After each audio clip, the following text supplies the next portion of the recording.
Hello everyone, কেমন আছো তোমরা সবাই? আশা করি সবাই অনেক ভালো আছো, আমিও অনেক ভালো আছি। আগের ভিডিওতে তোমরা দেখতে পেয়েছিলে আমরা গোপালের ঘাটে গেছিলাম।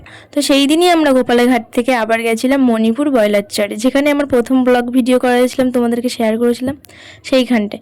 এই যে সাইডে নদীটা দেখতে পাচ্ছ না, এখানটা নিয়ে একটা কাহিনী শোনো, আমার বান্ধবী কি বলছিল। এবার এ তো জানে না, ঠিক আছে, ও একটা এরকম বলছে যে এখানটাই জলটা ছিটে দিয়েছে, ও বলছে জলটা ছিঁচে দিয়েছে, কত সুন্দর দেখাচ্ছিল। বলছে না, এটা জল ছিঁচে দিইনি, এটা হচ্ছে ভাটা লেগেছে ওই জন্য। বলছে ভাটা লেগেছে, কোথা দিয়ে ওটা লাগবে, আর জীবনে ফাঁকা আছে ভাটা লাগে।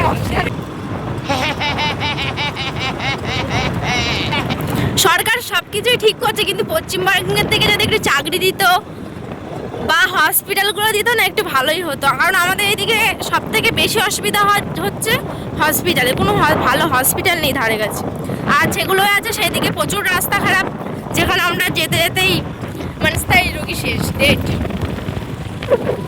আমরা কোনোদিন আসিনি, এতবার এসে তবু ওই রাস্তায় ছিলাম, ওই রাস্তাটাই গেছিলাম। আর এই রাস্তাটাই মাঝখান দিয়ে, ওই যখন দিয়ে এই রাস্তাটায় আসিনি, এই রাস্তাটায় এসছি। এখন বাড়ি এসছি, ঘোরা হয়ে গেল, ভিডিও করা হয়ে গেল। তো ভিডিওটা কেমন লাগলো কমেন্ট করে জানাবে, আর লাইক কমেন্ট শেয়ার করতে তো একদমই ভুলবে না। পেজটি অবশ্যই অবশ্যই ফলো করবে কিন্তু। ঘোড়া ডান, বাড়ি যাই। पानी पानी पिएगा, हम लोग तो पानी पीता है, तुम लोग नहीं पीता है।